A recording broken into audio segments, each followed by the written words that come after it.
I'm Linda Carter, and at 54 years old, the faint scent of old books still lingers on my hands like a comforting whisper from the past. It's a remnant of my 30 years as a librarian in Boise, Idaho, where the texture of worn books, spine smooth, yet slightly frayed from countless fingers, feels like a conversation with an old friend. Each page I turned in that quiet library was a portal to another world, a escape from the ordinary. And now, as I sit here reflecting on the chaos that appended my life, I realize how those stories prepared me for my own tale of betrayal, cunning, and ultimate redemption. This is my story, Stashed to Sanctuary. And it's one that began long before my brother-in-law, Rick, darkened my doorstep with his secrets. Let me take you back to my childhood, where the seeds of my resilience were sown. I grew up in a modest bungalow nestled against the rugged foothills of Boise, the eldest of 4 siblings in a home that buzzed with the simple rhythms of family life. Our house was small, with creaky wooden floors that groaned under the weight of our games and arguments, and walls painted a soft yellow that my mother said reminded her of sunshine on a rainy day. The kitchen was the heart of it all, a cozy space where my mother's apple pies filled the air with the warm, inviting aroma of cinnamon and nutmeg. I can still picture her standing there, her flour-dusted apron tied around her waist like a badge of honor, her hands kneading dough with a practiced ease. Her laughter would rise above the clatter of dishes, a melody that danced through the room, making even the toughest days feel manageable. Morning light streamed through the lace curtains she'd sewn herself, casting delicate patterns on our scarred wooden table, a piece of furniture that bore the marks of countless family dinners. From spilled milk to carved initials from mischievous kids, my father was the steady anchor in our chaotic little world. He was a postman, his cheerful whistle echoing through the neighborhood as he made his rounds on his old bicycle, the kind with a basket up front for mail and a bell that rang with enthusiasm. His calloused hands sorted letters with precision, the scent of ink and paper clinging to him like a second skin. Every evening he'd come home with his boots creaking on the porch, slinging his satchel over the coat rack, and regaling us with stories of misdelivered letters and hidden treasures in forgotten parcels. Under the soft glow of our kerosene lamp, he'd spin tales that sparked my imagination, stories of love letters gone astray, mysterious packages from far-off lands, and the secrets people entrusted to the mail. It was from him that I learned the art of uncovering hidden truths, the thrill of piecing together puzzles from fragments of information. Those evenings around the table, with the lamp flickering and the family gathered, shaped me into someone who could spot a lie from a mile away, a skill that would prove invaluable later in life. As the eldest, I took on responsibilities early. I helped with my younger siblings, 2 brothers and a sister, changing diapers, reading bedtime stories, and mediating squabbles over toys. My sister, Emily, was the dreamer, always sketching fantastical creatures in her notebook, while my brothers, Mark and David, were bundles of energy, climbing trees in the backyard and coming home with scraped knees and grins. Our backyard was a wild patch of grass bordered by the foothills, where we'd play hide-and-seek among the sagebrush, the air crisp with the scent of pine and earth. Summers were endless adventures, hiking trails that wound up into the mountains, the distant calls of hawks overhead and the rustle of leaves underfoot. Wildflowers dotted the landscape, lupins in shades of purple, paintbrush bursting with red, yarrow's white clusters, and columbine's delicate bells painting my soul with colors of hope and wonder. Those days taught me patience and observation, qualities that would serve me well in my career and in the drama to come. School was my sanctuary. I was the kid with my nose always buried in a book, devouring everything from Nancy Drew mysteries to classic literature. My teachers noticed my love for stories and encouraged me, and by high school I knew I wanted to work with books. At 18, I enrolled at Boise State University. Commuting from home to save money, my hazel eyes alight with curiosity and determination. College was a whirlwind of late-night study sessions in the library, the smell of coffee and musty pages fueling my ambition. I majored in library science, learning the intricacies of cataloging, research, and the power of information. Summers were spent working part-time, Jobs waitressing at a local diner where the grease from fries mingled with the chatter of customers. Or clerking at a bookstore downtown, surrounded by shelves that stretched to the ceiling. The Boise River became my refuge, its gentle currents a place to reflect. Dipping my toes in the cool water while reading under the shade of cottonwoods. The mountain air a balm against the stresses of young adulthood. It was during one of those riverside afternoons that met Tom Carter, at 30 years old. He was a mechanic, tall and broad-shouldered, with grease-stained hands that spoke of hard work and a warm grin that lit up the dimmest garage. We'd bumped into each other at a community picnic, me with a book in hand, him flipping burgers on a grill, laughter a deep rumble over the clank of tools he'd brought along for some reason. We talked for hours about everything from engine repairs to my favorite novels, and something clicked. Our courtship was simple and sweet. Dates consisting of picnics by the river, where we'd spread a blanket on the smooth pebbles, the soft ripple of water providing a soundtrack, the sweet perfume of wild lupins filling the air. We'd share sandwiches and dreams, watching the sunset paint the sky in hues of orange and pink. After a year, we married in a small ceremony at a local park, our vows sealed amid the rustle of leaves and the distant hum of the city. The picnic blanket becoming a shared canvas for our future. We dreamed big, a bustling home filled with the chatter of children, toy trains chugging across the floor, storybooks piled high, and the aroma of fresh baked bread from Tom's experimental baking sessions. Our kitchen would become a mess of flour-dusted counters and shared laughter. The nursery, a hopeful space with unpainted walls waiting for life. But no children came. Month after month, year after year, the quiet sorrow grew, a shadow in our otherwise happy life. We eased it with routines, evenings reading aloud from classics. Weekends tending the rose garden Tom planted, its crimson petals and thorny stems, a symbol of our enduring love. We traveled a bit road trips through Idaho's vast plains, stopping at small towns where we'd explore antique shops, the scent of dust and history mingling with our conversations. Tom's garage was his domain, tools clanging as he fixed neighbors' cars for free sometimes. His generosity, a trait I adored. Our home, a legacy from his family, had a creaky porch that sang with every step, wooden beams that whispered of generations past, and curtains that swayed with breezes, carrying hints of motor oil from the garage. Those 20 years were a tapestry of joy and quiet contentment, until Tom's sudden heart attack at age 50 shattered it all. I was 44 and the world stopped. One moment he was laughing over dinner, the next he was gone, leaving behind the silence of our home like a heavy mantle. The echo of his tools in the garage became a ghost, haunting me in the quiet hours. The rose garden bloomed without him, its thorns pricking my fingers as I tended it. A silent tribute to the man who'd planted it with such care. Widowhood was a lonely road, filled with grief counseling sessions in sterile offices. Nights staring at the ceiling, and days throwing myself into work at the library. The musty scent of books became my solace, each patron's smile a small victory against the emptiness. I learned to navigate the world alone, paying bills, maintaining the house, and finding comfort in small rituals like brewing tea in the kitchen where Tom's laughter once echoed.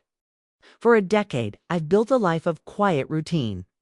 The home, a sanctuary of memories, the walls echoing with Tom's voice, the garden blooming with history.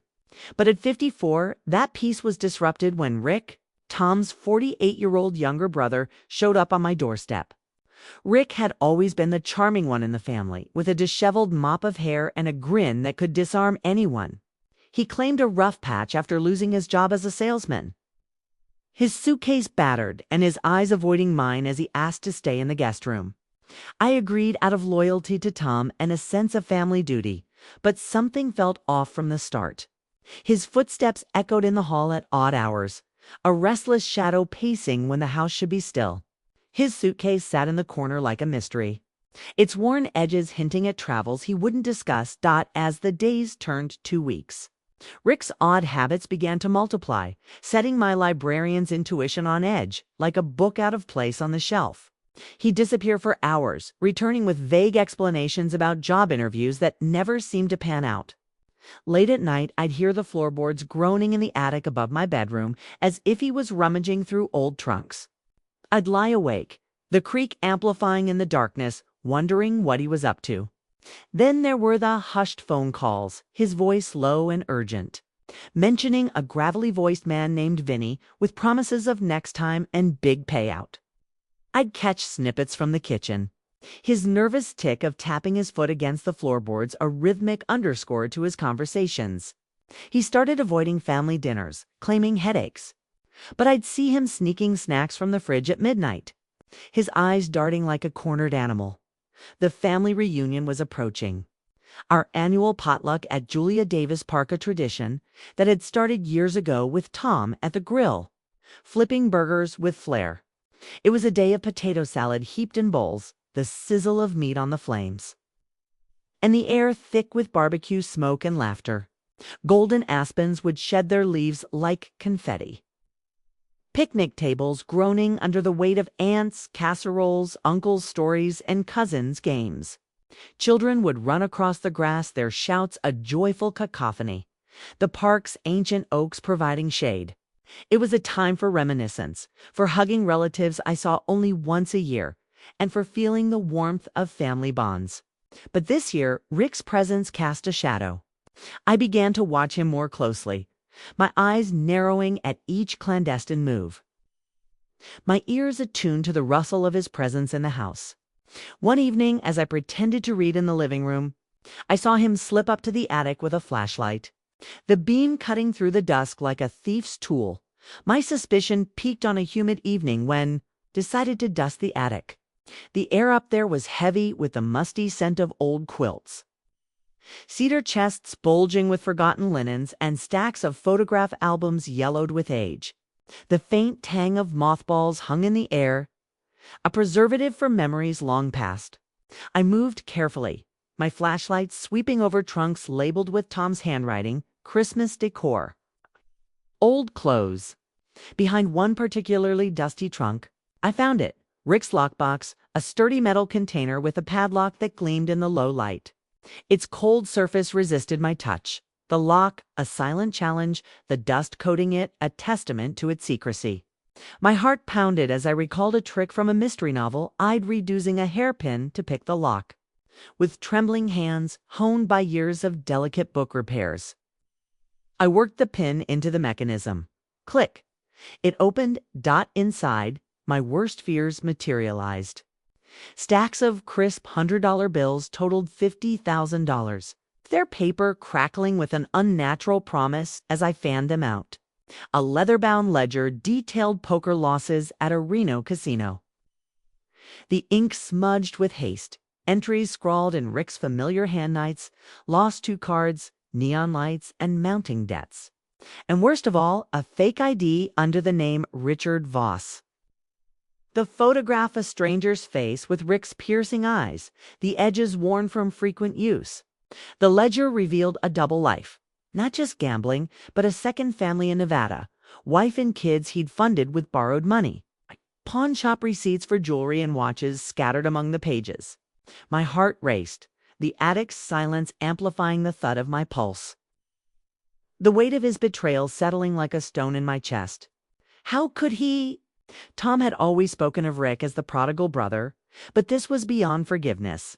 The paper crinkled as I turned the pages, each entry a chronicle of deception, a betrayal not just of me, but of the family Tom had cherished. I sat there in the dim light, dust motes dancing around me, my mind racing. As a librarian, I'd spent years solving riddles in dusty tomes, piecing together plots from clues hidden in text.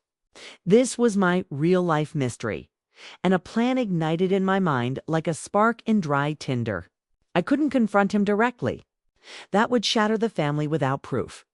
Instead, I'd expose him on his terms, at the reunion where he'd likely boast to impress. Over the next few nights in my study with the desk lamp casting long shadows on the walls, I crafted fake bills. I researched online carefully in incognito mode how to replicate currency for art projects, using my printer's high-resolution settings. The machine's hum became a conspirator's song. Screen ink, a perfect match under my magnifying glass from the library. Each bill was a masterpiece of mischief. To process a dance of precision and rebellion, born from decades of quiet observation and the thrill of a well-plotted novel. The ink dried in the cool night air, the moon a silent witness through the window as I replaced the real money with my fakes, resealing the lockbox and returning it to its hiding spot. My hands were steady, but my heart fluttered with a mix of fear and excitement. This was my outsmarting, my way to turn his secret stash into his undoing. The day of the reunion dawned crisp and golden, the autumn sun casting long shadows across Julia Davis Park's expansive lawns. The air was alive with the scent of falling leaves and distant barbecue smoke as families set up picnic tables with checkered cloths and wildflower bouquets and mason jars. Kids chased red and yellow balloons, their shrieks of delight mingling with the rustle of aspens shedding their golden foliage.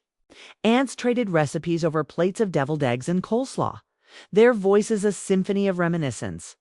Remember when Tom made that chili that was too spicy for Grandma? Uncles lounged in folding chairs, beers in hand, telling tall tales of fishing trips and old cars.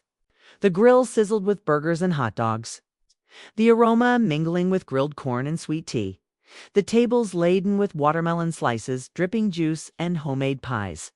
I moved through the crowd like a ghost, hugging relatives, dishing out potato salad. But my eyes were on Rick. He was in high spirits, laughing a bit too loudly, his disheveled hair catching the breeze. But I saw the nervousness in his foot tapping. Dessert time came, with trays of cookies, brownies, and Carol's famous cherry pies circulating. That's when Rick made his move. With false pride swelling his chest, he hauled out the lockbox from his car, placing it on the picnic table with a thud. "Hey, everyone! I've got some news," he announced, his voice booming over the clink of forks and the chatter. "Business windfall finally hit it big. Let me show you." He unlocked it, flashing the stacks of bills, their edges fluttering in the breeze like a magician's trick. He aimed to impress Uncle Joe, the 62-year-old patriarch with a booming laugh and a penchant for skepticism, who leaned in with raised eyebrows. But the chaos I had orchestrated unfolded perfectly. Cousin Mara, a 32-year-old bank teller with a keen eye and a no-nonsense demeanor honed from years behind a counter, snatched a bill from his hand. She held it up to the light, her fingers pinching the paper, and her face went pale. "These are fake," she shouted, her voice cutting through the air like a siren. Gasps rippled through the crowd. A punch bowl tipped over, its crimson liquid pooling on the tablecloth like blood, the glass shattering on the ground with a crash. The lockbox tipped and the ledger tumbled to the grass, its pages fluttering open in the breeze to reveal the damning evidence: $100,000. In gambling losses tallied in columns, a Nevada address scribbled in the margins, cryptic notes about wife and kids, and crumpled receipts from a pawn shop for items pawned to fuel his addiction. Carol, my 50-year-old sister-in-law and Rick's wife, let out a strangled cry, her cherry pie tray slipping from her hands and crashing to the earth, the red filling smearing across the grass like a wound. She fainted, her pale face a mask of shock, her hands clutching at the air as relatives rushed to her side with water and fans improvised from napkins. Uncle Joe slammed his fist on the table, the wood groaning under the force, his booming voice demanding, "What the hell is this nonsense, Rick? Explain yourself." The family turned on him, whispers turning to shouts. "How could you? A second family. You've been lying to us all?" Trust shattered like the spilled glass under the ancient oaks, the autumn breeze carrying the scent of betrayal, the sun dipping lower as if in shame, casting the scene in a somber light. Children stopped playing, staring wide-eyed. While aunts clucked in disapproval, uncles shook their heads, and cousins murmured in disbelief. I stood back from the fray, my heart a turbulent blend of triumph and a pang of sorrow for the unraveling before me. My hands were clasped behind my back to hide their tremble. The taste of victory bitter with empathy the chaos I'd unleashed was necessary, but watching Rick's face crumple, his charming grin twisting into panic, tugged at something deep inside. He stammered excuses. It's not what it looks like. A mistake. But the evidence was irrefutable. As the sun set, the park's lights flickered on, casting long shadows, and Rick slunk away. His shoulders slumped, avoiding eyes that once looked at him with affection. He fled that night, packing his suitcase in haste, the house echoing with his hurried footsteps. I heard his car start, tires crunching on the gravel driveway, the headlights piercing the dark like accusing eyes, the engine's roar fading into the night. The house felt emptier, but also lighter, as if a storm had passed. Weeks later, as I sat in the kitchen with a cup of tea, steam curling up like memories, a letter arrived in the mail. The envelope was creased from his grip, the postmark from a distant city in Nevada. The paper inside stained with what might have been tears. Rick's shaky handwriting confessed at all his gambling addiction that started small with online poker, but spiraled into casino nights in Reno, the fake ID to hide his tracks, the second family he'd started in a moment of weakness, funded by loans from shady figures like Vinny. It was a plea for help, raw and vulnerable, ending with, "I'm sorry, Linda, for everything." I read it multiple times, the ink smudged with regret, my emotions a whirlwind. Pity mixed with anger, but ultimately, compassion won. Rick was family, flawed as he was, and Tom would have wanted me to help. I enlisted Mr. Daniels, a 60-year-old counselor I'd known from the library's community programs. His office was a haven of soft lighting, worn leather chairs, and the faint scent of coffee, his voice a steady anchor in turbulent seas. His hands folded with patience as he listened. He arranged for Rick to join Gamblers Anonymous in his new city, and through emails, I learned of Rick's first meeting a fragile step into a room of strangers, his voice trembling as he spoke of Reno nights lost to the allure of cards. The circle of chairs, a ring of judgment and tentative hope. It was the beginning of his redemption, one meeting at a time, with the real cash Rick had left behind his stash, now forfeited in the fallout tie, decided to transform pain into purpose. The attic, once a place of secrets and dust, became my project. I cleared out the old trunks, polishing the wooden floors until they gleamed, installing shelves that groaned under the weight of books I purchased or donated, novels of adventure and mystery, poetry collections that spoke to the soul, children's books with colorful illustrations, local history tomes chronicling Boise's past, and even rare first editions I'd hunted at estate sales. The creaky ladder became a bridge to stories, the scent of new pages mingling with polished wood, a promise of renewal. Windows framed views of the rose garden below, sunlight streaming in to chase away shadows. I named it the Sanctuary Nook, a community library open to neighbors, a place where stories could heal. The Nook thrived beyond my expectations. Months stretched into seasons, the walls echoing with the rustle of pages turned by eager hands. The soft voices of storytime sessions where I'd read two groups of wide-eyed children sprawled on cushions. Their laughter, a melody that filled the space. The wooden floor wore smooth with the tread of hope, shelves bending under donated books from library sales and community drives. It became a hub, drawing in people from all walks of life, each bringing their own story. One of the first regulars was Mrs. Patel, a 62-year-old immigrant from Mumbai with a warm smile and tales that transported us to spice markets, bustling with vendors hawking turmeric, cardamom, and saffron. Her hands, deft with straw and thread, wove baskets for the Nook's displays, the scent of spices clinging to her colorful shawls like a signature. She'd share stories of monsoon rains pattering on tin roofs, family feasts with curries simmering in pots, and the hum of rickshaws through crowded streets.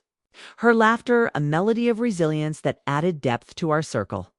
We'd sit in the Nook, sipping chai she'd brew in a small electric kettle, the steam carrying hints of ginger and clove, discussing books that bridged cultures. Then came Jake, a 16-year-old with tousled hair and a guarded smile. Escaping a troubled home where shouts replaced lullabies and stability, was a stranger. He found the Nook through a school flyer, slouching in with a backpack slung over one shoulder, his eyes downcast. Fantasy novels became his refuge, tales of dragons and quests that mirrored his inner battles. He'd sketch in the corners, pencil strokes creating castles and mythical beasts that I encouraged him to pin on the walls, turning the space into a gallery of healing. Over time, his quiet presence brightened, his sketches a map of progress, his backpack a repository of borrowed tales that he discussed with growing confidence. Not all was smooth. Tension brewed when local official Mr. Hargrove, 55-year-old with a polished smile and a hidden agenda, caught wind of the Nook's popularity. He opposed it, fearing it drew attention and funding from his pet project, a flashy community center with gyms and pools that he touted at town meetings. His letters to the city council were veiled threats. His handshakes at public events a mask of civility. But I uncovered his schemes in a discarded folder at a council meeting. The paper crinkling with memos outlining ways to shut us down. It was a battle, one that tested my resolve. I rallied allies Helen, a 48-year-old neighbor who'd fled a controlling husband, her hands trembling as she planted marigolds in the garden, turning the soil into a haven of color and scent. Her story was one of escape and rebirth. Her voice gaining strength as she joined our cause. Mrs. Patel organized craft workshops, her baskets becoming symbols of community, bridges to culture. Jake led book drives at his school, his enthusiasm a spark that ignited others, collecting volumes that filled our shelves. We held meetings in the Nook, papers spread on the table, planning petitions signed door to door, voices rising in determination. The climax was a community fair in the park, music from local fiddlers strumming joyful strains. Stalls with Mrs. Patel's spiced jams, handmade quilts, and my rosewater tarts baked from garden petals. Lanterns cast a warm glow as crowds gathered, applause thundering when we presented our case. Hargrove's resignation came quietly. A memo in the local paper, his defeat a victory for our little sanctuary. Seasons turned and the Nook evolved into a true beacon. Helen taught composting classes in the garden, her voice a guide through the rich earth. Bees buzzing among the blooms. Mrs. Patel's storytelling sessions infused the air with aromas of her spices, drawing crowds. Jake's art matured into murals on the walls, vibrant threads of mythical quests that inspired young visitors. Sarah joined us, a 45-year-old single mother rebuilding after bankruptcy. Her sewing machine a lifeline in the corner, stitching quilts of blue and gold patches that draped over chairs. Her quiet strength a pillar, her fingers nimble with threads of memory and endurance. Her story of late-night stitching to make ends meet resonated, her quilts becoming gifts for newcomers. One rainy evening, as thunder rumbled outside, Rick returned. His suit was damp, eyes hollow with the weight of his journey. But he held a trowel as an offering of amends, his hands hesitant on the handle.